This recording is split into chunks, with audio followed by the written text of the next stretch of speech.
Assalamualaikum warahmatullahi wabarakatuh. Perkenalkan, nama saya Ataula Raul Denisa, kelas 10 TKR 1. Di video penjelasan ini saya akan menjelaskan tentang materi peralatan dan perlengkapan di tempat kerja. Peralatan dan perlengkapan kerja sendiri mempunyai 3 macam, yaitu perlengkapan bengkel yang meliputi hand tools dan power tools. Yang kedua yaitu SST atau Special Service Tool, dan yang terakhir adalah peralatan pembantu bengkel. Langsung aja, yang pertama yaitu peralatan bengkel, hand tools atau peralatan tangan. Hand tools adalah alat yang dalam penggunaannya hanya mengandalkan kekuatan tangan manusia. Selanjutnya kita masuk ke macam-macam alat hand tools.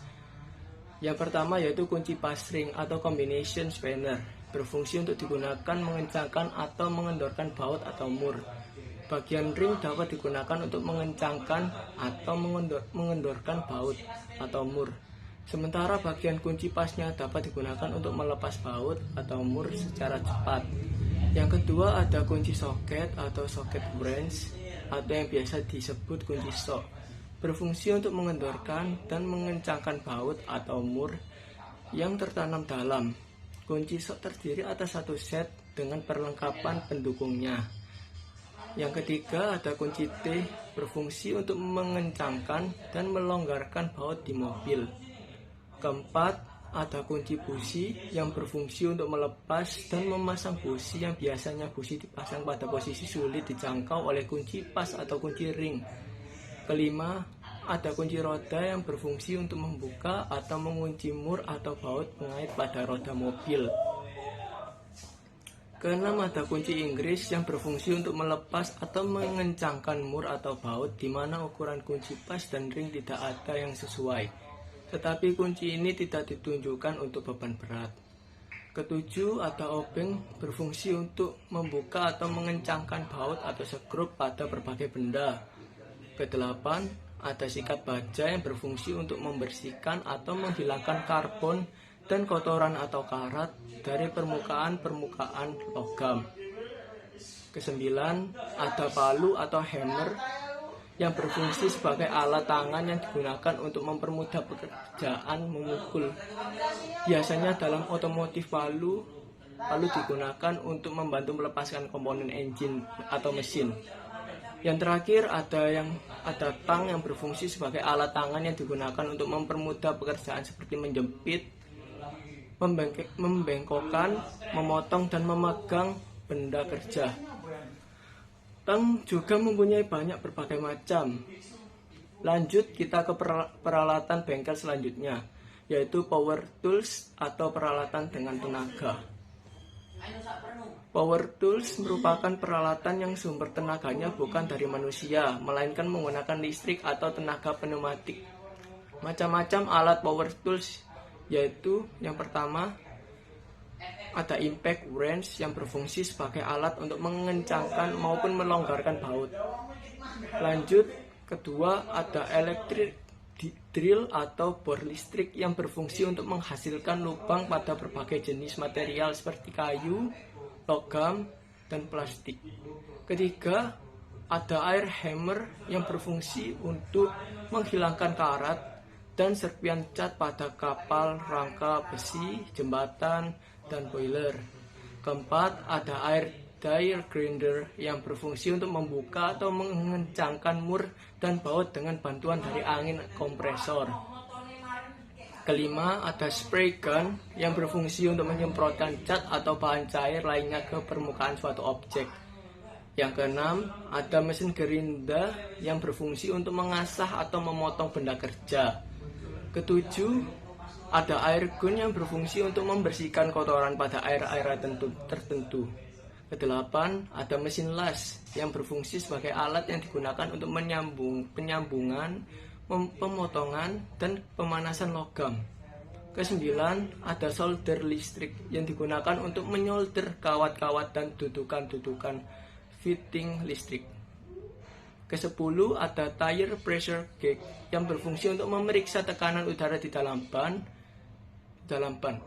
Selanjutnya, masuk ke peralatan khusus atau special service tools. Peralatan khusus merupakan alat khusus yang digunakan dalam proses perbaikan mobil di bengkel secara cepat dan efisien. Langsung saja masuk ke macam-macam peralatan khusus. Yang pertama ada bearing puller attachment. Digunakan untuk melepas bearing yang sulit dijangkau menggunakan kaki puller biasa. Kedua ada bearing cup puller yang berfungsi menarik bearing yang terpasang dalam lubang atau silinder. Ketiga ada chain breaker removal yang berfungsi untuk memotong mata rantai roda pada sepeda motor.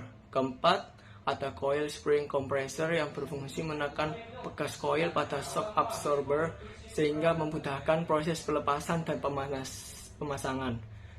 Kelima, ada tie rod remover yang berfungsi untuk mempermudah proses pelepasan tie rod mobil. Keenam, ada obeng ketok yang berfungsi untuk mengencangkan dan melepaskan skrup yang keras sehingga tidak dapat menggunakan obeng biasa. Ketujuh, ada differential flange holder yang berfungsi untuk menahan flange pinion supaya tidak berputar ketika dilepas. 8. Ada oil cell protector sleeve yang berfungsi untuk menghindari kerusakan atau cacat saat pemasangan seal oli. Proses pemasangannya juga lebih mudah karena terhindar dari gesekan. Yang kesembilan ada clamp G yang berfungsi untuk menahan benda kerja sehingga posisinya tidak berubah. Contohnya pada saat sedang mengelas. Kesepuluh ada piston ring kompresor yang berfungsi untuk menekan ring piston ketika dipasangkan ke dalam silinder. Selanjutnya kita masuk ke peralatan pembantu bengkel. Peralatan pembantu bengkel dapat dikategorikan sebagai perlengkapan yang digunakan bengkel, dalam hal ini bengkel otomotif. Macam-macam alat pembantu bengkel adalah yang pertama ada dongkrak yang berfungsi sebagai alat yang digunakan untuk mengangkat kendaraan saat akan melakukan pekerjaan. Kedua, ada pengangkat mesin atau engine crane yang berfungsi untuk mengangkat dalam proses melepas dan memasang mesin dari rangka dan bodinya saat melakukan overhaul mesin. Yang ketiga, ada forklift yang berfungsi sebagai alat yang digunakan untuk membawa atau memindahkan material dari tempat satu ke tempat lain.